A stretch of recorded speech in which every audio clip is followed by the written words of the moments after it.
Hey, it's Ken Parkin with Keller Williams. It is not Monday, so it's not a Mortgage Monday update. It's Friday. We're coming at you with a different video. This is Laura with Mortgage Architects. Laura, how are you doing today? Hey, good, thank you. How are you?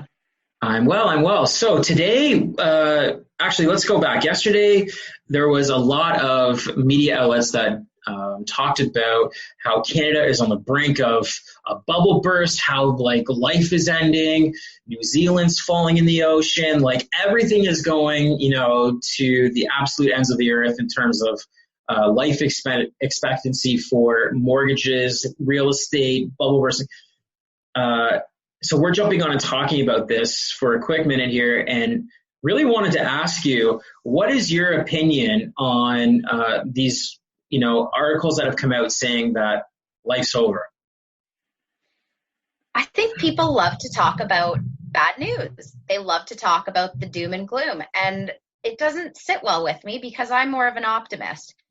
I think we can all agree that it hasn't gotten any easier to qualify for a mortgage, and I think that those measures were put in place to kind of dampen this and get a hold of the housing market, which in the government's opinion was getting away from us. Right. So, I mean, your guess is as good as mine. My guess is no, we're not going to have this giant burst. We've still got, really great employment. We're living in Canada, it looks pretty good up here. I don't think we're going to have a bust. Maybe things will dampen a little bit. Fine, but I don't think it's all should be reported as such doom and gloom. What do you think?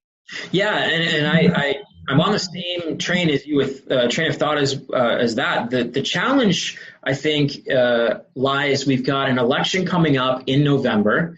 We've got a 2020 election happening south of the border.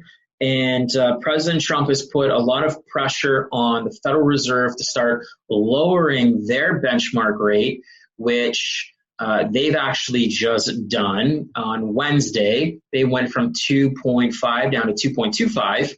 And obviously, President Trump has nothing to do with the Federal Reserve. It's really more just he's trying to put some pressure on that. So I think there's a lot of things happening globally. China is being hit with tariffs left and right. President Trump is talking about 300 billion more tariffs being added on to a significant amount that is already in place. I think a lot of countries are starting to feel the pinch from the United States being, one of the largest economies in the world. Canada had some tariffs put on, which have now been sort of relieved from President Trump. I think there's just a lot of pressure being applied everywhere globally. That being said, while we do have great employment, affordability for housing has really gone out the window. It's extremely challenging now to find a home in the local GTA market, Greater Toronto area. If you're watching this outside of Ontario, it's challenging both Vancouver and in Toronto. Now, Vancouver's seen 30-35% price drops from their record highs. Toronto, and outside of Toronto, we've basically just seen a stagnant market in regards to prices going up or down. That being said, what are your thoughts on September when the Bank of Canada is going to come out and announce the next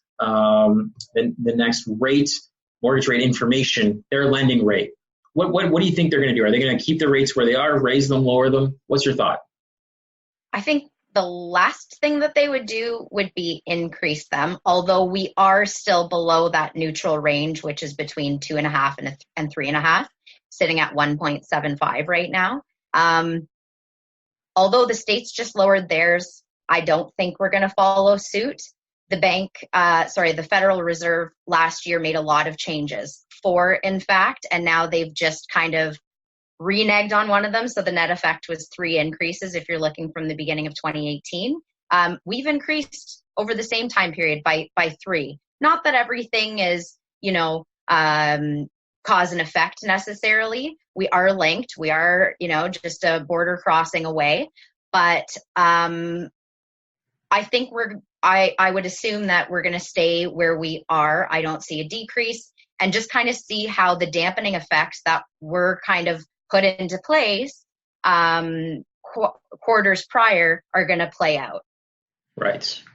And I agree with you. I think as long as our job market stays healthy, as long as inflation sort of keeps its course, the bond market doesn't go out of whack and get all crazy. And really, as long as nothing comes from the U.S. that really imposes a threat to our economy, we're probably going to stay par for the course. Now, the elections are coming here in November. November, right? It's not October, it's November. Not to get political on here because I don't talk politics on my channel, but if there is a drastic change politically, do you think that there's going to be a fallout potentially from a different government getting into power? Or if the Liberals do stay in power, is anything going to change in your opinion, or is it just sort of going to stay par for the course? That's a loaded question. It's difficult to make any drastic changes, and there's often some, false promises, let's call them, when we're approaching election times. I mean, we've got a new first-time home buyers 0 interest loan that's going to be helping first-time home buyers get into the market, that's coming out this fall, that you and I will cover separately. And it's not really helping people in our market. It's not enough. So with how educated the average consumer is, it sounds like this big promise, and it's, an interest-free loan, and this is going to help me. It doesn't really help you. Like, if you break down the numbers and look at them, if you're buying in the GTHA or another, any other section or economy that has prices starting or exceeding 500,000, like, you can't use it. So right. Majority of the population is priced out of it, really. Absolutely. It's really not going to affect or help, unfortunately, much of my clients or your clients that are in this region that you and I both operate out of. Right. Let's wrap it up here. Where do you think, if the Bank of Canada leaves the overnight lending rate at 1.75% in September, do you think that banks are going to have any kind of reaction up or down? Will rates sort of remain flatline?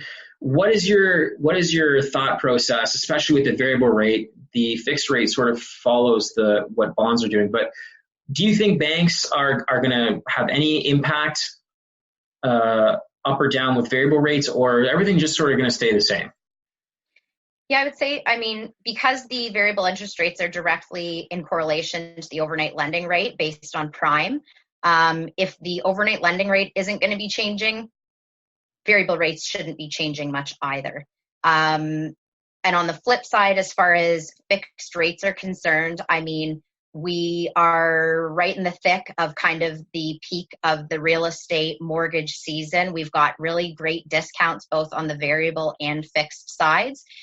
You'll start to see some of those offers being removed from the table in the late fall after another spike in the fall, as comes into play with mortgages and real estate transactions as well. So I would think for the next September 4th rate announcement, we're going to see the overnight lending rate staying the same, and you'll probably still see the same rates being offered and the same environment, at least, as we do today for the next 1 or 2 months, definitely. Yeah, awesome. Okay, well, look, if you're thinking about making a move and you're not sure where to start, Laura is the best resource and the best option out there to go and get pre-qualified and pre-approved when you're thinking about making a move. Even if you own a home, you kind of want to know if you're planning on buying up and getting some more, buying a house that's larger than what you've got in terms of mortgage. I want to make sure you can actually afford that. So I'm going to leave all the details for Laura's contact info below. She's got a great app. I highly suggest that you click that link, download the app, and get the pertinent information that you need to understand what you can afford So Laura, thank you so much for joining. Not really an argumentative debate here, but I think we figured out and talked about what's happening right now in the economy with regards to real estate. Thank you for joining me. Have a great weekend. Pleasure. Thanks, you as well.